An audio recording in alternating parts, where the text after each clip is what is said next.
제가 잘 아는 사람이 있습니다. 그는 믿지 않는 사람이 아마 표본이 될 것 같습니다. 그 사람은 기독교를 서양 종교라고 폄합니다. 그러니까 그 생각 가운데 기독교는 서양 종교다. 서양에서 시작이 됐다. 우리하고는 정서적으로 거리가 멀다. 우리하고 코드가 좀 맞지 않는다는 이야기겠죠. 그러니까 이 기독교를 수많은 종교 중에 서양에서 시작된 종교이기 때문에 우리하고는 좀 잘 맞지 않는다. 아마 그런 생각을 가졌던 것 같습니다. 특별히 이 기독교는 유대 민족의 민족 종교이기 때문에 상당히 가치를 좀 절하시키고, 그리고 좀 못마땅하게 여기는, 굳이 수많은 종교가 있는데 유대인들의 민족 종교인 그 기독교를, 여호와의 종교를 믿을 필요가 있나, 그런 생각을 가지고 있습니다. 바로 그 사람은 누구냐면 제가 잘 아는데 바로 제 자신이거든요. 50여 년 전에 저는 왜 기독교를 믿을까? 우리나라에 천수백 년 전부터 시작됐고 뿌리를 박았고, 우리나라에 어떻게 보면 토착화된, 그래서 우리 생활 전반에 자리 잡고 있는 그 불교사들, 불교를 믿어야 되는 것이 아닌가? 후에 내가 신앙생활이 꼭 필요하다면, 종교생활을 하면은 불교를 믿어야겠다, 부처님을 믿어야겠다, 그런 생각을 잠재적으로 가지고 있었고, 실상 또 그런 생각을 했습니다. 그러면서 하나님께서 강권적으로 저를 부르시고 또 제가 감히 목사까지 됐습니다. 그러니까 이런 생각을 전반적으로 안 믿는 사람들이 다 가지고 있습니다. 저만 그랬던 게 아니에요. 그래서 그들은 하나님과 자기들과 전혀 관계가 없다, 이런 생각을 합니다. 그러니까 생각 자체가 잘못됐으니 어디서부터 풀어가야 될지 쉽지가 않죠. 그 안에 믿음이 없으니 그저 유대인들의 민족 종교. 그리고 왜 남의 민족 종교를 우리가 왜 믿지? 그렇게 하면 불교도 다른 나라의 민족 종교죠. 부처님이 한국 사람은 아니지 않습니까? 2000년 전 초대교회도 우리가 교회를 또는 기독교를 공격하는 이런 종류의 공격을 받았습니다.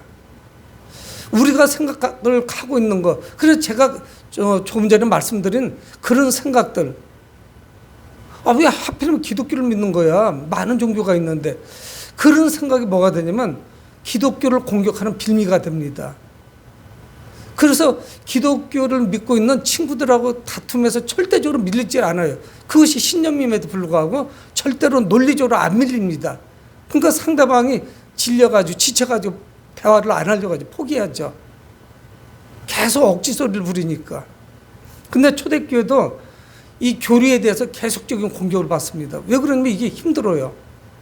수많은 종교 다 신을 믿고 있는 그 로마 사회에서 유일하신 하나님, 이게 먹혀들지 않습니다. 그러니까 교리적으로 계속 공격을 당하는 거예요. 불교는 범신론이기 때문에 좀 포괄적이고 포용력이 좀 강해요. 근데 우리는 이것만큼은 양보할 수가 없죠. 이 로마서는 바로 사도 바울이 자신이 세운 교회는 아니지만 로마 교회가 당하고 있는 어려움, 저 같은 사람들에게, 과거에 저 같은 사람에게 당하고 있는 그런 공격들, 이런 거에 대한 어떤 변론서적인 그런 성격이 강합니다. 그래서 그들의 기독교 교리를 말씀하고 있죠. 그것이 얼마나 터무니없는 것이고 얼마나 잘못된 생각인지. 특별히 이 기독교는, 초대교회는 유대교의 영향권에서 아직 벗어나지 못했습니다. 유대교적인 성격이 좀 있어요. 그러니까 그들이 계속적으로 공격하는 거 뭐냐면 기독교의 어떤 구원을 의심해요. 그리고 그걸 폄합니다. 그래서 사람의 어떤 행위가 있어야 되는 것이 아닌가, 선행이 있어야 되는 거 아닌가. 불교나 아니면 우리 토속신은 치성을 드린다고 하죠. 그래서 비나이다 계속 물 떠놓고 새벽마다 가서 비는 거죠. 정성이 없으면 그건 안 돼. 부정 타는 거예요. 그래서 오늘 사도 바울은 이를 위해서 이스라엘 백성들의 조상인 아브라함을 예로 들고 있어요. 여러분, 아브라함은 매우 중요합니다. 유대교의 믿음의 조상이에요. 우리 기독교인들에게도 믿음의 조상입니다. 그런가 하면 우리가 좀 경멸하는 무슬림들, 알라신을 믿는 사람들도 믿음의 조상이 아브라함이에요. 세계적으로 영향력 있는 3대 종교, 유대교, 기독교, 무슬림들, 이슬람이라고도 하죠. 이들의 믿음의 조상들이 다른 거는 뭐 교리적으로 좀 다르지만은 믿음의 조상은 한 사람이에요. 아브라함이에요. 유대교와 저희들은 아브라함을 통해서 이삭을 통한 그 계통을 이야기하고, 무슬림들은 아브라함의 서자인 이스마엘이 조상이죠. 그쪽으로 갈라져서 나가는 거예요. 그래서 오늘 사도 바울은 우리에게 좀 심각한 도전을 던져줍니다. 4절에 그런즉 육신으로 우리 조상인 아브라함이 무엇을 얻었다 하리요. 이야기는 뭐예요? 아브라함이 육신으로 얻은 게 없다는 것을 말씀하는 거예요. 그런 답을 요구합니다. 아브라함이 혈통적으로 이스라엘 백성들의 조상이요, 또 우리에게 믿음의 조상인데 그가 육신으로 얻은 것이 전혀 없다 하는 것을 이야기하는 거예요. 육신으로 우리 조상인 아브라함이 무엇을 얻었다 하리요. 얻은 게 없다는 이야기예요. 육신으로는. 그래서 그 육신의 행위에 대해서 말씀하고 있습니다. 그러니까 이 아브라함의 자손이 된다는 것이 혈통만으로 이루어지는 건 아니죠. 그래서 유대인들은 그 자부심이, 프라이드가 대단합니다. 왜 그러면 하나님께서 아브라함을 택하셨는데 우리는 그의 직계 후손들이다. 하나님은 우리를 선택하셨다. 선민 사상이 있어요. 다른 자들은 저들은 선택받지 못했다. 이런 아주 폄하하고 무시하는 경향이 강합니다. 근데 육신으로 얻은 게 없어요. 그래서 단순한 혈통, 이거 의미가 없다는 것을 말씀하는 거예요. 우리 조상이 아브라함이냐? 혈통적으로 이거는 의미가 없어요. 그래서 2절에 만일 아브라함이 행위로서 의롭다 하심을 받았으면, 그러니까 육신이나 행위는 동의어죠.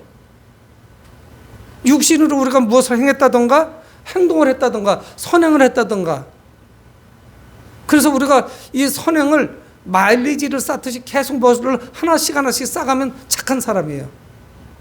그래서 우리가 후에 천국에서 신 앞에 섰을 때 우리 상이 큽니다. 여러분, 그렇지 않아요. 그렇지 않은 것을 말씀하는 거예요. 그래서 선행을 해야 된다 하는 거죠. 타 종교는 그거를 간과하니까 왜 유대의 민족 종교를 믿느냐, 유일하신 신을 믿느냐, 뭐 이런 이야기를 하는 겁니다. 아브라함이 행위로 의로워진 것이 아니라는 거예요. 여러분, 우리가 행위로 의로워졌으면 자랑할 것이 너무 많아요. 이게 이율배반적입니다. 내가 얼마나 착한데, 내가 얼마나 구제를 많이 하는데, 내가 키르키와 시리아 그 지진이 일어났는데 내가 얼마나 많은 도움을 줬는데, 나는 사람들이 어려움을 겪으면 손발 먹고 나가서 나는 얼마나 열심히 내가 뛰는데, 이런 이야기가 나오는 거예요. 나의 착한 행위, 선한 행동, 이거를 자랑합니다. 근데 아브라함은 그 육신적으로나 행위적으로 자랑할 것이 없다는 거예요. 2절을 제가 다시 한번 읽어보면, 만일 아브라함이 행위로서 의롭다 하심을 받았으면 자랑할 것이 있으려니와 하나님 앞에서는 없느니라. 아브라함이 믿음의 조상은 분명하지만, 유대교의 조상이요 기독교의 조상이면 분명하지만, 그가 하나님 앞에 자랑할 것이 없다는 거예요. 그러니까 그 육신과 행위를 철저하게 배격합니다. 여러분, 그러니까 이거는 상대적이에요. 나보다 훨씬 선한 사람이 나타나면 나는 아무것도 아니야. 찍소리도 할 수가 없습니다. 근데 나보다 선행을 행하지 못하고 착하지 못하고 이런 사람 앞에서 난 큰 소리 칠 수 있어요. 너 나만큼만 좀 살아봐, 이렇게 말할 수가 있죠. 여러분, 아브라함은 의로워지기 위해서 착한 일을 했다던가 행동했다던가 육신적으로 움직이지 않았습니다. 그러니까 유대인들이 혈통적으로 의롭다 여기는 거, 그래서 그들은 계속 그들을 향해서, 로마 교회를 향해서 속삭이는 거예요. 야, 할례를 받아야 돼, 율법을 지켜야 돼. 여러분, 이건 곤란해지는 거예요. 그럼 우리의 구원관은 여지없이 무너져 내립니다. 할례를 행했기 때문에, 율법을 잘 지켰기 때문에, 이렇게 해서 내가 선행을 했기 때문에 구원을 받는 것이라면 무엇인가 크게 잘못됐죠. 여러분, 그래서 오늘 사도 바울은 3절에서 말씀하고 있습니다. 성경이 무엇을 말하느냐? 아브라함이 하나님을 믿음에 그것이 그에게 의로 여겨진 바 되었느니라. 그래서 이 사도 바울은 창세기 15장 6절 말씀을 인용해요. 어느 날입니다. 하나님께서는 갈대우르에 있는 아브라함을 찾아가시고 그리고 그에게 말씀하십니다. 그리고 갈대우르를 떠났다 하란에 거치죠. 그리고 하나님께서 지시하시는 곳으로 가지 않았어요. 하란에서 아버지가 돌아가시고 나니까 정신이 번쩍 들었어요. 그때 하나님께서는 말씀하시죠. 그에게 약속합니다. 내가 지시할 땅으로 가라. 그러면 내가 복의 근원이 될 것이라는 것을 장황하게 말씀하셨어요. 축복에 대해서 말씀하셨어요. 그리고 후손이 있을 것을 약속하셨어요. 근데 계속 나이가 먹어가는데 하나님은 약속을 지키지 않습니다. 자녀가 없는 거예요. 아브라함과 그의 아내 사라는 점점 늙어가고 있어요. 근데 그때 하나님이 나타나요. 창세기 15장에. 그리고 장막 안에 있는 아브라함을 그 깜깜한 밤에 바깥으로 인도하십니다. 너 좀 잠깐 아브라함아 바깥으로 나와봐라. 하늘의 별들을 셀 수 있나 한번 세워봐라. 하늘의 별들을 어떻게 세겠어요? 고대 사회에서 하늘에 있는 별들을 수천 개까지는 셌답니다. 육안으로 세는 거죠. 뭐 오염이 없으니까 얼마나 청명하고 좋은 날 밤중에 그 별들을 셀 수 있었다고 해요. 그래서 그게 한 7, 8천 개, 10,000개가 되지 않습니다. 근데 사실은 우리가 망원경으로 보면 수많은 별들이 있죠. 근데 하나님 말씀하시는 거예요. 하늘의 별과 같이, 땅의 모래알과 같이, 바다의 모래알과 같이 그런 후손을 허락하신다는 거예요. 근데 15장 6절에 뭐라고 말씀하냐면 아브라함이 하나님을 믿으니, 오늘 그 말씀을 인용한 거예요. 아브라함이 하나님을 믿으니 이를 그 의로 여기셨대요. 여러분, 여기서 말씀하는 이 의라고 하는 것은 우리의 구원과 거의 동의어입니다. 의가 곧 뭐냐? 구원받았다는 의미예요. 아브라함이 하나님을 믿으니 하나님께서 이를 그 의로 여기셨다는 거예요. 그러니까 하나님의 말씀을 믿었다는 거하고 똑같아요. 하나님을 믿는다는 것은 뭐냐? 하나님의 말씀을 믿었다는 거예요. 맞아. 지금은 내가 다 늙었고 우리 아내의 경수가 생리가 다 끊어지고 나도 남자 구실을 못하는데 하나님의 분명히 후손을 주실 거야. 이걸 믿었다는 거예요. 믿을 수가 있어요? 그런데 하나님은 그것을 의로 여기셨다는 거예요. 믿음을 의로 여기신 거지 행동으로 보인 바는 아무것도 없어요. 하나님의 말씀대로 될 줄 믿습니다. 그리고 믿은 거예요. 그리고 아들 주시길 기다린 거죠. 그래서 오늘 사도 바울은 이 3절의 말씀에서 그 창세기 15장 6절 말씀을 인용하고 있습니다. 그래서 의로움을 믿음과 연결시킨 거예요. 그러니까 이게 언제적이냐? 아브라함은 99세에 할례를 받아서 할례 받기 전이에요. 그리고 이삭을 낳아서 하나님이 모리아산에 가서 이삭을 제물로 드려라 했을 때 그가 순종했죠. 그런 행동이 있기 이전에 하나님을 믿은 거예요. 그의 어떤 행위를 하나님께 보여준 게 없어요. 그래서 오늘 사도 바울은 또 하나의 예를, 쉬운 예를 우리에게 말씀하고 있습니다. 4절에 일하는 자에게는 그 싹이 은혜로 여겨지지 아니하고 보수로 여겨지거니와. 여러분, 아주 쉬운 예를 말씀하고 있습니다. 어떤 사람이 내가 어느 곳에 가서 일터에 가서 일을 하는 거예요. 여러분, 내가 열심히 일을 해서 품삯을 받았어요. 여러분, 그거는 당연한 겁니다. 내가 일을 해서 품삯을 받았으면 그 품삯은 당연해요. 그 주인 입장에서는 뭐냐? 빚진 거예요. 줘야 돼요. 그 품삯을 주지 않으면 고발당합니다. 여러분, 하나님의 은혜가 내가 열심히 일했기 때문에 하나님께서 나한테 빚을 졌기 때문에 그래서 우리에게 구원을 주시는 게 아니라는 걸 말씀하고 있는 거예요. 내가 열심히 충성했기 때문에 너는 의로운 사람이다 이렇게 말씀하시는 게 아니에요. 우리가 일한 것은 상대도 되지도 않고 아무것도 아니에요. 의롭다 영향을 받은 사람, 구원받은 사람이 그 구원의 열매로 맺혀진 게 뭐냐? 선행이에요. 세상적인 그 선행은 고상한 선행도 있겠지만 다 위선입니다. 자기 이름을 자랑하기 위한 거예요. 하나님의 은혜를 경험하고 나니까 그것에 감사해서 우리는 선한 행동을 하는 것이지 순서가 뒤바뀌면 안 돼요.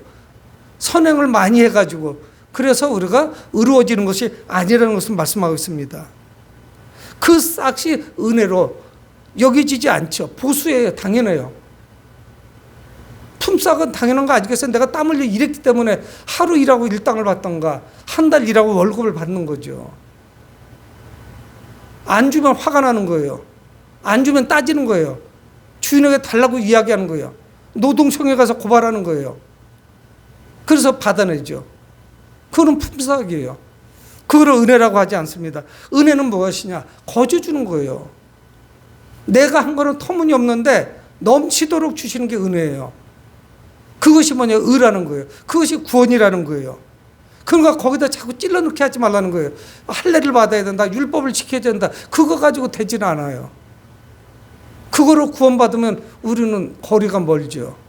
우리는 착하지 않으니까. 수많은 범죄 가운데 살아가고 있으니까. 그래서 품삯은 주인의 은혜가 아니고 보수라고 오늘 성경 말씀하고 있습니다. 품삯같이 은혜는 당연히 받는 것이 아니에요. 우리의 행위와 관계없이 주어지는 것이 은혜입니다. 그래서 그 신뢰를 아브라함이 보여주고 있는 것이죠. 그래서 하나님을 믿는 자에게는 그 믿음을 의로 여기신다고 5절에 말씀하고 있습니다. 이를 아니할지라도 경건하지 아니한 자를 의롭다 하시는 이를 믿는 자에게는, 하나님을 믿는 자에게는 그 믿음을 의로 여기신다 말씀하고 있는 거예요. 믿음으로 우리는 의로워지는 것이고 믿음으로 구원받는 거예요. 그래서 이신칭의, 사실은 우리는 의롭지는 못해요. 그래서 재판장에 섰습니다. 근데 정상을 참작해서 재판장이 의롭다고 우리를 여겨주시는 거예요. 예수 그리스도의 그 피로 우리 모든 죄를 씻어주시고 의롭다고 여겨주시는 거예요. 의의 옷을 입혀주시는 거예요. 우리가 예배에 잘 참석하기 때문에 11조를 잘 드렸기 때문에 새벽 기도마다 안 빠지고 나왔기 때문에 그래서 받는 게 아니에요. 그렇게 하게 되면은 우리 자꾸 죄의식을 느껴요. 아, 이번에 새벽 기도 하루 빠졌는데 100일 새벽 기도회 중에 99일밖에 못했는데 99일 이거 완전히 무효가 돼버렸네. 우리 하나님을 자꾸 째째한 분으로 자꾸 우리는 격화시키는 거예요. 믿음으로 의로워짐을 오늘 성경 말씀하고 있습니다. 그러나 유대인들은 어떻습니까? 할례를 받아야 되고 율법을 잘 지켜야만 그것이 의로운 행동이라고 본 거예요. 여러분, 우리의 의로움은 무엇이냐? 나의 죄를 인정하고 하나님의 은혜를 사모하는 믿음 가운데 거하는 거예요. 내 죄를 인정하고 믿음이라는 통로를 통해서 은혜를 받아요. 하나님의 은혜를 주시려도 믿음이 없으면 그 은혜를 받을 수가 없죠. 여러분, 그래서 우리는 믿음으로 아브라함의 영적 후손이 된 거예요. 혈통적으로는 아무 상관이 없어요. 아브라함하고는. 그래서 오늘 말씀에 아브라함과 그 후손에게 주어진 그 상속자의 축복을 말씀하고 있는 거예요. 사도 바울이 13절에 아브라함이나 그 후손에게 세상의 상속자가 되리라 하신 언약은, 이게 어디에 나옵니까? 아브라함을 하나님 부르시죠. 그래서 창세기 12장 2절에 내가 너로 큰 민족을 이루고 내게 복을 주어 네 이름을 창대하게 하리니 너는 복이 될지라. 12장에 하셨던 말씀을 창세기 15장 6절에서 다시 하나님께서 확인하십니다. 장막 바깥으로 인도한 그 깜깜한 밤에 하나님께서 아브라함에게 말씀하시는 거예요. 너와 너희 후손에게 줄 복을 하나님이 말씀하시는 거예요. 너로 큰 민족을 이루게 할 것이다. 내 이름을 창대하게 할 것이다. 너는 복이 될 것이다. 너로 말미암아서 사람들이 복을 받을 것이라는 거예요. 하나님의 그 복이 아브라함의 통로를 통해서 우리에게 전달이 되는 거예요. 여러분, 그래서 계속 이어서 말씀합니다. 상속자가 되리러 가신 언약은 율법으로 말미암은 것이 아니요. 오늘 로마서 4장 13절에 말씀하고 있잖아요. 그 아브라함의 후손으로서의 상속자로서의 유산, 그 유산을 언약으로 받았다는 거예요. 율법으로 받은 것이 아니라는 거예요. 율법으로 말미암은 것이 아니요 오직 믿음의 의로 말미암은 것이니라. 여러분, 하나님께서 아브라함에게 약속하신 것은 율법이 아닙니다. 그 약속은 믿음으로 세워진 것이에요. 그러니까 할례나 그 십계명이 주어지기 훨씬 전이에요. 여러분, 조금 전에 제가 말씀드렸잖아요. 아브라함은 이삭을 낳기 1년 전에 할례를 받았습니다. 그리고 이삭을 보죠. 그리고 야곱이 있었죠. 야곱의 아들인 요셉 때 애굽으로 팔려가죠. 그리고 430년이 지나서 그들을 하나님께서 가나안 땅으로 인도하십니다. 그래서 광야 땅에 들어가서 1년 좀 지났을 때 시내산에서 하나님은 십계명을 주신다고요. 그러니까 이것이 적어도 아브라함 때로부터 수백 년이 지난 다음에 제사 방법도 하나님은 말씀하셨고 모든 것을 주셨어요. 율법을 주십니다. 십계명을 주셨어요. 그러니까 하나님의 언약은 믿음으로 말맺는 것이지 율법으로 말맺는 것이 아니에요. 그래서 사도 바울은 구체적으로 우리에게 말씀을 하고 있습니다. 그래서 14절에 만일 율법에 속한 자들이 상속자이면 믿음은 헛것이 되고 약속은 파기되느니라. 율법에 속한 자들이 상속자면 믿음은 헛것이죠. 아브라함은 그 이전에는 믿음으로 의롭다고 이미 받았는데 하나님께서 의롭다고 하신 것은 완전 헛것이 되는 것이죠. 그 언약이 믿음으로 다시 확인된 것이에요. 믿음 안에서 주어진 것입니다. 그 아브라함을 통해서 하나님의 복 주시겠다는 그 상속자의 복이 율법을 통해 주어진 게 아니라는 것을 자꾸 말씀하고 있는 거예요. 그래서 유대인들의 주장대로라면 아브라함의 믿음과 하나님의 약속은 뭐가 됩니까? 허사가 되는 거예요. 아브라함의 믿음도 소용없는 것이 되고 하나님의 약속도 파기된 것이 되어버리는 거고, 그러니까 율법을 여기다 인용할 수가 없는 것이죠. 그래서 율법은 무엇이냐? 15절에 말씀합니다. 율법은 진노를 이루게 하나니 율법이 없는 것에는 범법도 없느니라. 참 이게 설명해 주기가 쉽지가 않아요. 여러분, 우리 교회 앞에 여기 흙먼지가 막 풍풍풍 이런 그런 아주 오래된 그런 도로라고 생각해 보시자고요. 그냥 우마차나 사람 정도만 다닐 정도예요. 마차 정도나 다니고 말이 달리는 그런 도로입니다. 근데 어느 날 여기를 공사를 하더니 도로 포장이 잘 됐어요. 4차선으로 뻥 뚫렸어요. 아니, 현재의 모습 8차선으로 뚫렸어요. 그리고 차선을 긋기 시작합니다. 생전 처음 보는 거예요. 노란색 줄을 2줄로도 긋고 흰색 1줄로도 긋고 그리고 중간중간을 끊어서 횡단보도를 만들어 놓고 신호등을 만들어 놨어요. 그리고 지키라고 합니다. 빨간불일 때는 사람이고 차고 다 서십시오. 파란불일 때 건너가십시오. 노란불일 때는 서야 되는 경고입니다. 이런 거를 다 준 거예요. 여러분, 누가 그 율법을 다 지킬 수 있겠어요?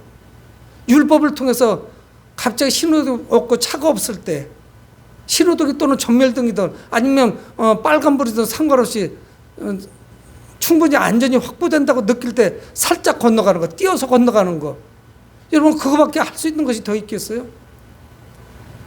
여러분, 율법을 완전하게 지킬 수가 없어요. 순간적으로는 지킬 수 있어요. 잠깐은 지킬 수 있어요. 이 땅을 살아나가면서 그걸 다 지킬 수 있는 사람은 없어요.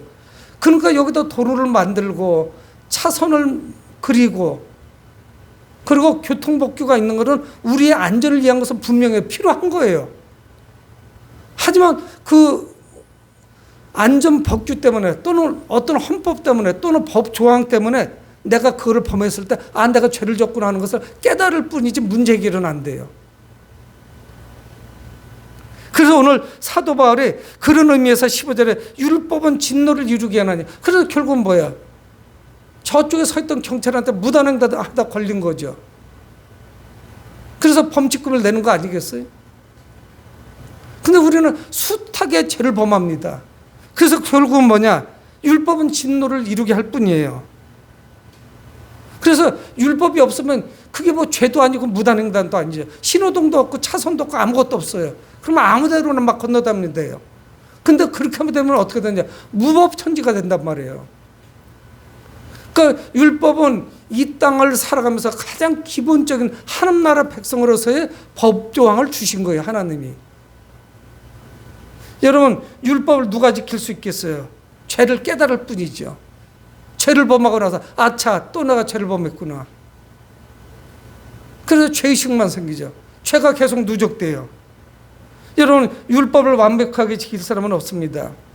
우리의 죄만 드러날 뿐이에요. 그래서 율법을 잘 지켜서 의로워질 사람은 아무도 없어요. 우리 마음을 누가 통제하냐고요. 그래서 유대인들이, 바리새인들이나 이런 사람들이 형식적이고 위선적이고 눈에 보이는 율법만 잘 지키니까 예수는 말씀하잖아요. 마음에 음욕을 품는 것도 가늠한 것이다. 율법이 있기 때문에 행동으로 못 옮긴 거예요. 남의 물건을 보고 탐심을 갖고 있습니다. 아, 저거 좀 있으면 좋겠다. 보는 눈이 많으니까 자기 거를 못 만드는 것 뿐이죠. 그러니까 우리는 자유할 수가 없어요, 죄로부터. 율법은 하나님이 아브라함에게 주신 복의 상속자가 될 수가 없습니다. 전부 낙오될 수밖에 없어요. 다 떨어져 나가요. 율법으로 누가 하나님 앞에 의롭다고 할 수 있겠어요? 하지만 믿음의 사람들에게 그 선행이 아름다운 열매로 나타날 수는 있어요. 이게 뒤집어지면 곤란하죠. 여러분, 하나님께서 우리에게 은혜로 주신 것들, 이거는 오직 믿음으로만 받을 수가 있습니다. 우리가 아브라함에게 하나님의 축복하신 그 복의 그 놀라운 그 상속자, 그 신분도 우리가 믿음으로 받을 수 있는 거예요. 믿음의 통로가 아니면 상속자가 후속이 그 유산을 받을 수가 없어요. 후사가 될 수가 없어요. 우리는 바로 믿음으로 받아 아브라함의 영적인 상속자가 되었습니다. 율법은 진노를 일으켰지만 믿음은 우리에게 확실한 약속을 하고 있는 거죠. 그래서 오늘 16절에 그러므로 상속자가 되는 그것이 은혜에 속하기 위하여 믿음으로 되나니, 상속자가 되는 그것이 아브라함에게 축복하시는 하나님의 놀라신 그 축복이, 그것이 우리 상속되기 위해서는 은혜에 속하기 위하여 믿음으로 되나니, 이는 그 약속을 그 모든 후손에게 굳게 하려 하심이라.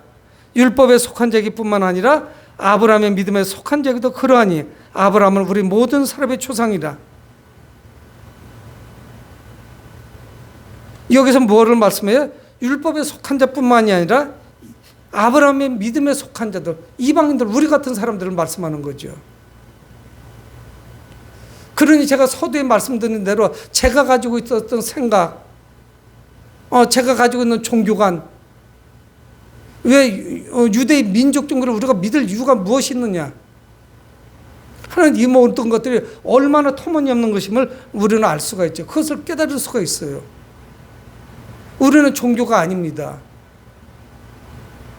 우리는 이것이 무엇이에요? 종교가 아니에요. 종교 행위가 아닙니다. 우리는 이것이 생명이에요. 그래서 우리는 이것을 양보하지 못하는 것이죠. 아브라함을 많은 민족의 조상으로 하나님은 세우십니다. 17절을 제가 다시 한번 읽어봅니다. 기록된 바 내가 너를 많은 민족의 조상으로 세웠다 하신 것 같으니 그가 믿은 바 하나님은 죽은 자를 살리시며 없는 것을 있는 것으로 부르시는 이시니라. 하나님 안에서는 모든 것이 가능해요. 혈통이 아닌 믿음을 말씀하고 있어요. 그래서 하나님이 어떤 분이신지를 소개하고 있습니다.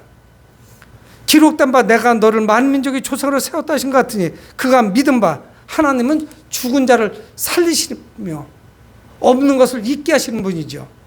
이것을 아브라함은 경험을 했어요.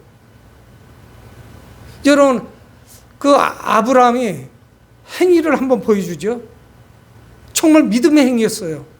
하나님께서 아브라함에게 그 백세 얻은 그 사랑하는 아들 이삭 독자 이삭을 드리라고 할 때 그는 묵묵히 그 길을 갑니다. 3일 길을 가서 모리아산에 가죠. 그리고 그를 결박하고 밑에 장작을 깔고 거기다 눕혀놓은 다음에 이제 그 생명을 끊으면 돼요. 전혀 거리낌이 없어요. 갈등하지 않았어요. 아들을 죽여서 하나님께 제물로 드리는 것을 그는 고민하지 않았어요. 할까 말까 망설이지 않았습니다. 칼을 뽑아들었어요. 내리 찍으면 돼요. 0.1초나 걸렸을까요? 그런데 아브라함하고 다급하게 하나님을 부르십니다. 그리고 하나님께서 예배하신 제물을, 짐승을 하나님께 드리죠. 그래서 그것을 여호와 이레라고 해요. 하나님께서 예비하셨다. 먼 훗날 수천 년이 지난 다음에 여러분 그 골고다 언덕에서 십자가에서 죽으실 예수 그리스도, 하나님께서 예비하신 그 아들을 예표로 보여주고 있죠. 근데 성경은 뭐라고 말씀하냐? 네 아들은 이미 죽었던 것이래요. 이삭은 죽지 않았어요. 사실은 제물로 올라갔다가 짠하고 그때 하나님이 나타나셔서 결과를 모르는 상태였죠. 이미 하나님은 죽여서 바친 거를 인정해 주신 거예요. 그래서 그 아버지인 아브라함은 내려갈 때는 부활한 아들하고 내려간 거예요. 나는 하나님께 이거 바쳤어요. 쪼를 한 것도 아니었어요. 하나님이 날 것이라는 생각하지 않고 바칠 다 준비가 끝났었어요. 경험한 사람이에요. 오늘 성경 말씀같이 그가 믿은 바 하나님은 죽은 자를 살리시는 하나님이에요. 예수 그리스도를 또 살리셨어요. 없는 것을 있는 것으로 만드시는 분이에요. 여러분, 야훼라는 이름이, 여호와라는 이름이 스스로 있는 자라는 뜻을 가지고 있습니다. 그리고 스스로 있게 하는 자예요. 두 가지 의미를 다 가지고 있어요. 스스로 계신 분이에요. 그분은 피조물이 아니에요. 스스로 계신 분이에요.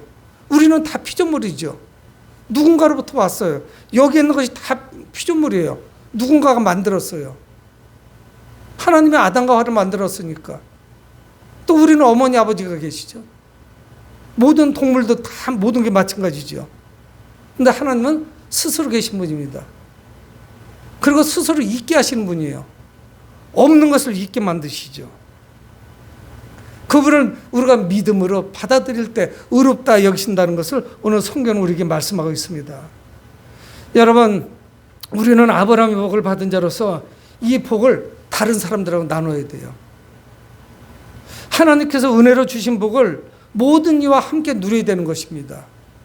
이게 우리의 전유물이 아니에요. 유대인들의 전유물도 아닙니다. 우리가 그 은혜와 복을 나누지 못한다면 유대인들과 다를 바가 없어요. 우리는 하나님께서 선택하신 백성들이고 이방인들은 지옥의 불쏘시개다. 그들은 그렇게 욕하고 비난했다고 하죠. 우리가 하나님께 받은 구원의 복은 은혜로 받은 것입니다. 우리를 의롭다 여기신 것은 하나님의 은혜예요. 하나님의 은혜가 있었는데 우리는 믿음으로 나갔어요. 그래서 그 은혜를 받았어요. 그래서 우리를 의롭다 여기십니다. 여러분, 타락한 유대교가 그랬듯이 그 하나님의 은혜를 다른 사람들과 구분하는 그 기준점이 되면 안 돼요.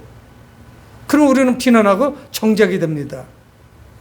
유대인들의 신앙은 어땠습니까? 세월이 오래 가다 보니까 화석화됐어요. 종교화됐어요. 그리고 의식화됐어요. 위선적이었습니다. 거짓이 난무하죠. 여러분, 우리가 거저받은 이 은혜는 모든 사람들과 함께 나눠야 되는 것입니다. 내가 믿음의 사람이라면 누구다 하나님의 그 은혜를 마음껏 누릴 수 있도록 우리가 도움을 줘야 돼요. 선어목교의 성도들은 하나님의 은혜를 받은 자들로서 모든 일을 차별 없이 살아가는 여러분들이 되시길 주님의 이름으로 축원을 드립니다.